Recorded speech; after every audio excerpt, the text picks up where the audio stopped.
Kalau saya memaknai itu seperti gini, kami ini sama-sama orang Medan ya. Di sana semua ketua. Jadi saya juga sama bos saya 15 tahun lalu masih saya panggil bos sampai sekarang. Artinya itu bahasa pergaulan, bahasa kekeluargaan, bahasa persahabatan. Jadi kembali ke yang tadi, tidak ada di situ niatan politis apapun atau pesan kemanapun untuk menyampaikan itu. Itu murni memang bahasa silaturahmi, bahasa atau dalam pertemanan. alam bawah sadarnya memang masih menganggap Pak Jokowi sebagai bosnya ya? Belum Terserah. sepenuhnya menerima Pak Prabowo sebagai bosnya yang sekarang begitu? Menurut saya nggak ada yang salah di situ. Walaupun itu dianggap sebagai bosnya, bekas bosnya, menurut saya nggak ada yang salah. Di dalam alam bawah sadar kayak di dalam fakta kebenarannya memang dia masih tetap menganggap dia bosnya, tetap aja nggak ada yang salah di situ. Artinya secara itu pertemuan itu tidak, pertama kami yakin itu tidak diundang, yang kedua Pak Jokowi itu tidak mengadakan misalnya semacam open house atau itu tidak diadakan secara resmi misalnya momen-momen ketatanegaraan misalnya. Nah, ketika misalnya itu ada momen ketatanegaraan, momen resmi disampaikan seperti itu, oke, mungkin persepsi publik bisa memahami bahwa ada yang salah di situ, ada masalah etika di situ, ada masalah etika ketatanegaraan. Tapi ketika itu pertemuan itu spontan, ya, silaturahmi lebaran, penyebutan istilah bos, bapak saya, orang tua saya, menurut saya pengertiannya sama. Nah, itu kan dari sudut pandang Anda ya. Tapi kalau di publik sebagai mereka adalah pejabat publik yang tentu saja masyarakat itu akan mempertanyakan begitu kan, harusnya lebih berhati-hati lagi. Iya. Justru itu. Apapun disampaikan ya, kalau publik atau orang-orang yang tetap kontra, orang-orang yang sering disampaikan oleh Mas Adi ini, orang-orang yang tidak suka Jokowi ini, pembenci Jokowi ini, terus akan berupaya mengadu domba ini. Akan terus ya, mau pakai isu apapun, akan berusaha terus mengadu domba Pak Jokowi dengan Pak Prabowo ini.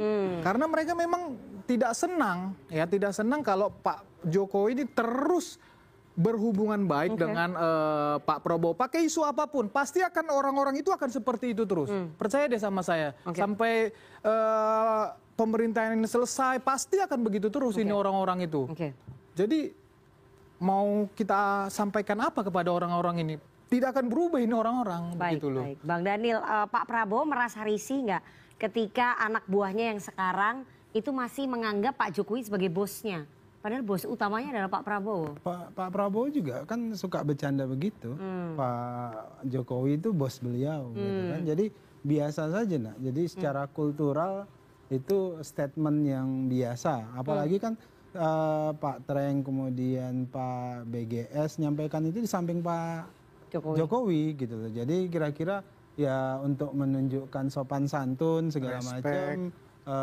Etika ya, ini beliau bos saya, pertama kan mantan bos saya, sekarang masih bos saya gitu kan. Jadi kan itu secara kultural, secara psikologis gak mau disebut mantan, kemudian tetap bos saya, itu kan statement yang biasa saja. Tapi kan itu menimbulkan tafsir. Iya, itu tadi tafsir. Pejabat publik kan harus lebih berhati-hati lagi. Itu kita pahami terkait dengan itu. Karena apa? Karena kan di dunia politik ini ada yang suka, ada yang tidak suka. Itu hal yang biasa. Nah, itulah sebabnya Pak Prabowo mewanti-wanti seluruh pembantu beliau supaya hati-hati dalam melakukan statement, apalagi di doorstop.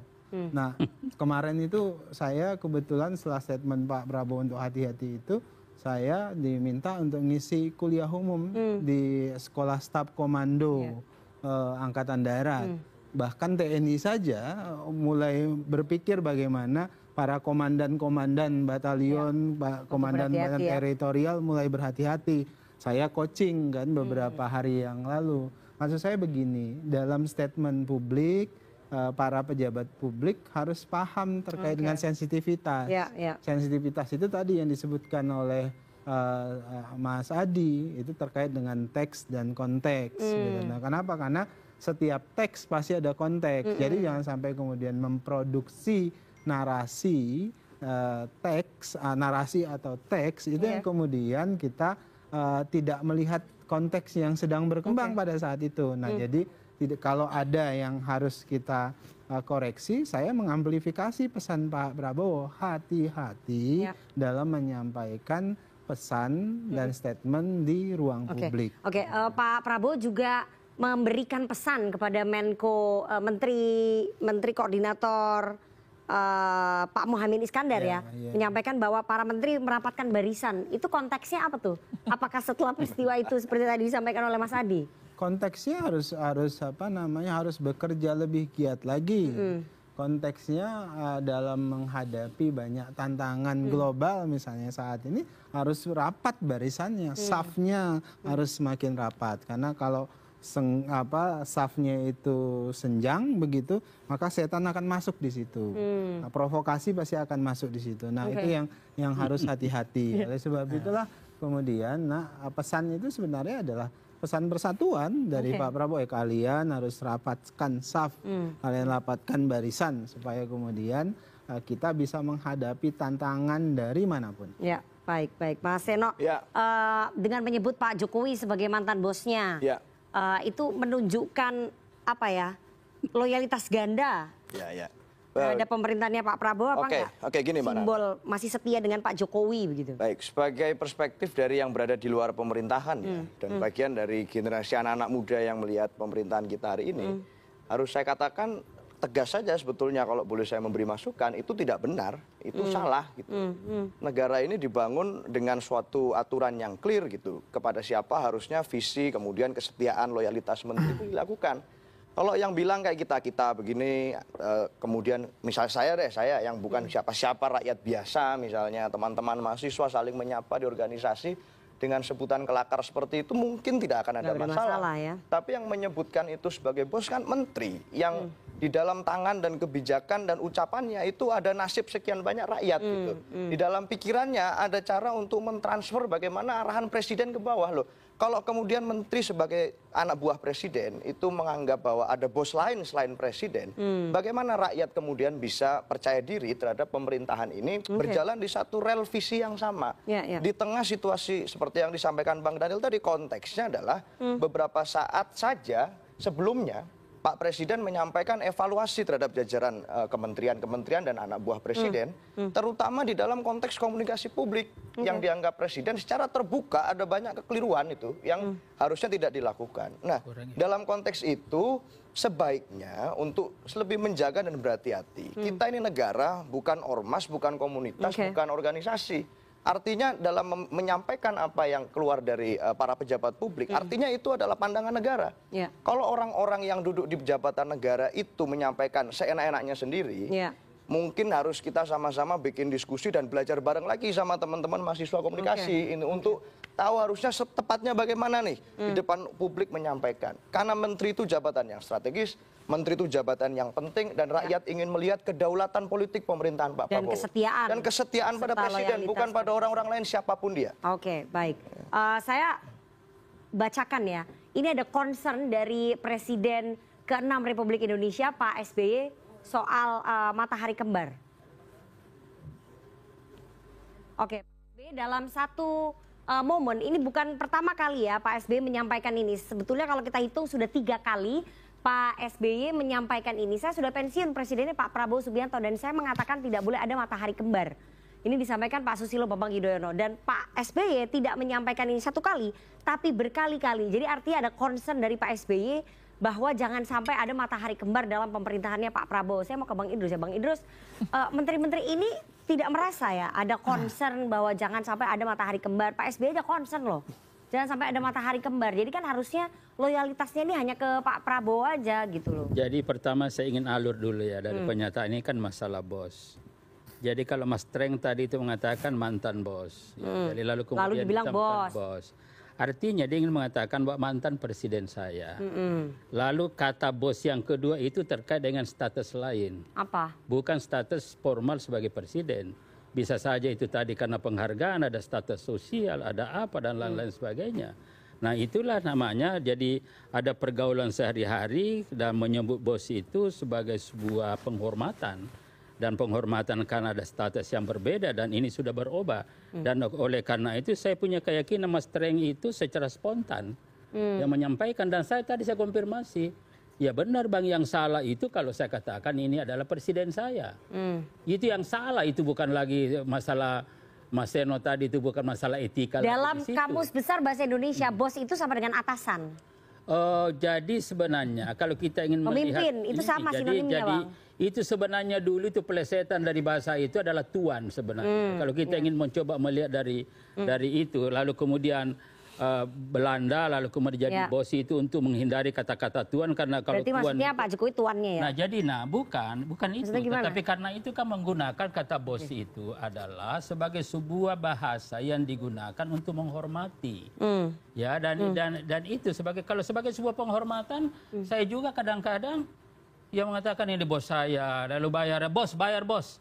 Nah itu kan ini kan satu bahasa yang mengalir saja seperti itu juga, dan kita juga masih saya dosen, saya juga mengajar adik-adik kita ini kadang-kadang ini adalah prof, adalah dosen, ini adalah bos. Kalau dalam suasana kita traktir, wah bukan lagi panggil sebagai prof. Kalau yang mengatakan itu rakyat biasa nggak apa-apa Bang Idrus, tapi ini yang mengatakan kan menteri, pejabat negara, yang pemimpin tertingginya adalah Presiden Prabowo. Memang perlu dikatakan warning dari Mas Daniel tadi itu bahwa kita harus berhati-hati karena di dalam merespon sebuah pernyataan itu juga sangat tergantung pada suasana kebatinan.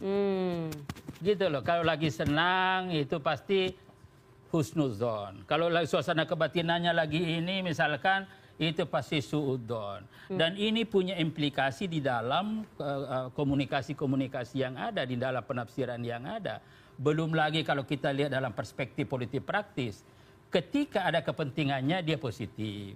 Tetapi ketika kepentingannya terganggu itu negatif.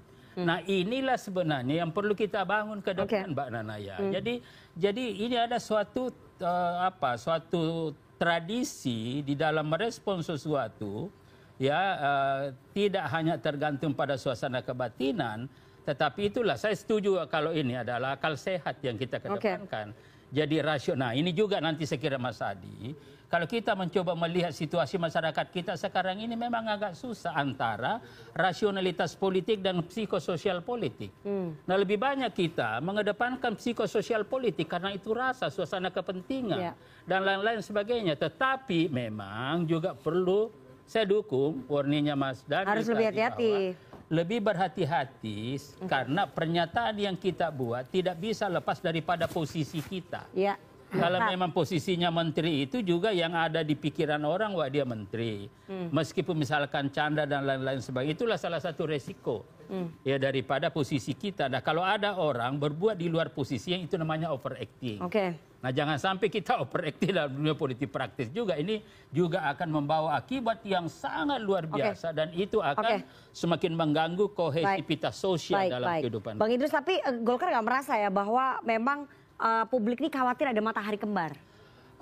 Jadi begini, tadi sudah dikatakan Mas Seno juga secara de jure, secara faktual, itu Pak Prabowo adalah presiden. Dan bahkan lebih baru lagi, karena itu otentik presiden adalah Prabowo. Dan bahkan pernyataan Prabowo juga segera setelah dilantik kan sudah jelas bahwa saya akan memimpin bangsa ini dengan diri saya sendiri. Jadi pernyataan matahari kembar itu nggak berdasar? Jadi tidak berdasar sebenarnya, sebab kita juga di dalam politik praktis, saya wakil ketua Partai Golkar, kita paham bahwa yang berkuasa adalah Pak Prabowo, kemudian politik formal, kemudian ketua umum partai Pak Jokowi adalah mantan presiden misalkan, lalu kemudian kita bahas, lalu kemudian ada pertemuan, lalu kita bahwa ini adalah punya kekuasaan, punya ini. Nah saya setuju lagi Mas Seno, nanti akan kita lihat ke depan. Jadi begini Mbak Bana, saya ingin katakan begini. Sebenarnya akan kita lihat nanti tentang keragaman atau apa, itu jangan lihat dalam perspektif fisik, tapi lihat pada visi. Jadi menteri-menteri ini nanti loyalnya kemana, lihat pada visinya dong. Jangan karena ke Pak Jokowi, nah maaf aja kalau saya ini mungkin agak dikit. Jadi bersama tidak berarti sama. Berkomunikasi tidak berarti setuju. Saya komunikasi dengan Mas Adi, telepon tidak berarti saya setuju. Baik. Jadi sama dengan saya sama-sama Mas Daniel tidak berarti saya sama. Saya kira itulah poinnya begitu. Jadi saya kira kita punya keyakinan bahwa masyarakat juga ini paham betul bahwa ini tidak ada matahari kembar. Baik. Itu aja. Baik, Mas Adi. kekhawatirannya Pak SBY ya, bahwa jangan sampai ada matahari kembar itu kan disampaikan berulang kali ya. Dan ya kemudian muncul peristiwa ini bahwa seolah ada matahari kembar. Ya kalau Pak SBY itu diposisikan sebagai camat pasti akan dituduh sebagai orang yang juga akan membentur-benturkan Solo dengan istana. Kan itu yang muncul narasi. Saya kira orang sekelas Pak SBY dan Pak Mardhani Alisera ini bukan kaleng-kaleng Rifana. Tahu betul bagaimana denyut nadi kekuasaan hari ini. Jadi itulah yang saya sebutkan, statement-statement elit itu terukur kok. Tidak mungkin lahir dalam ruang hampa. Serapi apapun statement-statement narasi yang muncul ini hanya sebatas silaturahmi, bulan Ramadan dan seterusnya. Tapi kan kita tidak bisa menghentikan perdebatan soal seakan-akan soal potensi adanya matahari kembar. Begini jalan ceritanya. Dulu banyak sekali orang tidak terima dan bahkan marah ketika Jokowi itu disebut sebagai petugas partai oleh PDIP. Sorry to say, yang mendukung dan yang tidak mendukung saat itu ke Pak Jokowi tidak setuju kalau Jokowi diidentifikasi, diintervensi dan diatur-atur bahkan oleh partainya sekalipun sejak bareng dari Solo, Jakarta. Per hari ini publik juga hanya ingin melihat Presiden Republik Indonesia namanya Prabowo Subianto tidak boleh ada orang partai politik kekuatan manapun yang mencoba untuk mengatur-atur dan mengintervensi itu. Itu suasana publik Rifana. Makanya saya gak galak, kok istana diam saja. Yang ngomong bos-bos ini mestinya ditegur dong. Ini mendidih suasana hati rakyat ini. Itulah yang saya kira yang kan tidak dulu mau di situ. Aktivis partai, Petugas partai. Ternyata nggak terbukti kan. Betul. Apalagi Pak Prabowo. Kira-kira Ini begitu. Komandan. Nah itulah yang sebenarnya dia pasti akan bertindak yang atas ingin pikiran dibersihkan. dia. Iya, Jadi nggak usah khawatir kalau itu. Memimpin Itu pertama. dirinya sendiri yang asli. Pak Prabowo itu Betul. komandan. Kita Itulah yang pelajari disebutkan loh. di Aslinya awal. Pak Prabowo Ini kan gimana? yang di luaran aja yang panas Rifana. Karena saya kesan mau itu tambahin. cukup kuat. Makanya kalau ada menteri yang bilang bos-bos yang lain di luar presiden, wah ini offside ini. Mesti ditelepon satu persatu ini kan. Minimal tidak Tapi diulang pasti udah lagi. dapat teguran. Nah, kan? itu yang pertama. Aja ke publik. Itu yang pertama sudah ditegur, Rifana. kan? Saya 7 Mas tahun, Mardhani pasti udah saya ditegur 7 dong. tahun sebagai juru bicara Pak Prabowo, baik pribadi kemudian jabatan-jabatan politik beliau. Pak Prabowo itu tidak bisa diintervensi siapapun. Kalau Anda berusaha intervensi beliau, maka Anda akan jadi musuh beliau pertama. Jadi saya mau sampaikan kepada publik, kalau kemudian terus dikembangkan Pak Prabowo ini diintervensi, ada matahari kembar, saya yakinkan itu nggak akan terjadi.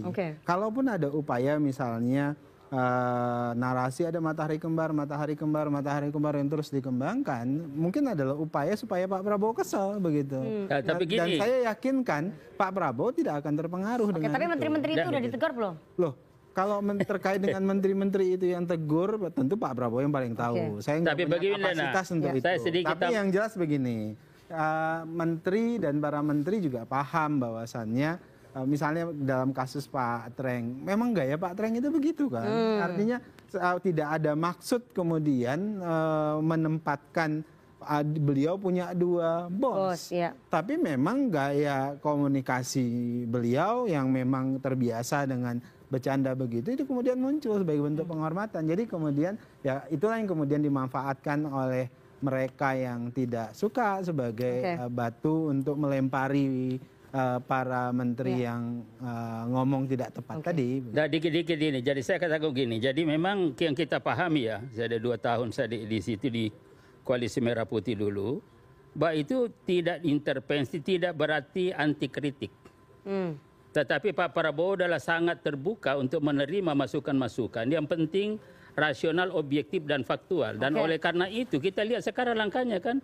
Langkah yang dilakukan oleh Pak Dasko itu untuk melakukan komunikasi politik atau komunikasi apapun namanya dengan kelompok-kelompok kritis. Sebutlah misalkan Rocky Gerung dan kemudian ini kan tidak mungkin ini dilakukan tanpa perintah atau minimal ada sinyal dari Pak Prabowo gitu loh. Jadi artinya semua gitu loh.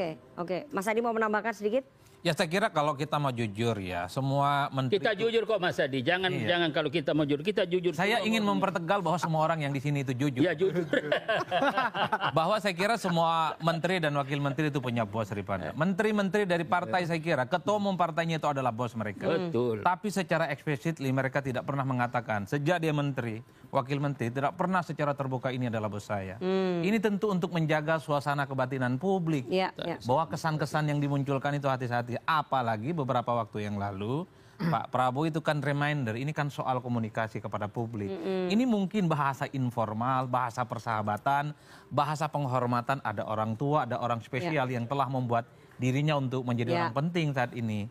Tapi kalau menjabat publik, Rifana, omongan, statement-statement politiknya itu pasti menjadi barang publik. Jadi orang seperti Bang Dhanil mau sedang olahraga, mau sedang bicara, pasti akan menjadi pergunjingan. Disitulah yang saya sebutkan, hati-hati. Wajar kalau kemudian Pak Prabowo menunjuk jubir yang baru karena PCO mengkhawatirkan. Jangan sampai nunjuk jubir yang baru karena komunikasi menteri yang lain itu tidak benar. Ini sebenarnya untuk mengorkestrasi supaya sesuatu yang sifatnya prinsip menjadi penting itu tersampaikan dengan baik yang sebenarnya. Bahkan kalau saya melihat kayak Bang Dhanil, ini kan paling Pak Prabowo. Artinya Pak Prabowo ini nggak ngomong sekalipun, Bang Dhanil sudah tahu. Sudah paham lah ya satu chemistry. Bahkan gitu saya ya. juga hakul yakin apa yang terjadi dengan bos-bos sebutan itu, Bang Dhanil juga tahu. Cuman pura-pura adem, Rifana. Tentu untuk menjaga suasana supaya politik kita baik-baik. Semua baik-baik aja. Dan itulah yang saya ingin sampaikan. Ayolah terbuka. Kalau marah-marah aja. Tadi kan yang dari partai-partai itu kan pasti punya bos. Yang pasti cuma punya satu bos itu adalah kami kader Gerindra. Ya. Siapa itu? Bos kami cuma satu, itu Presiden betul itu. Prabowo Subianto.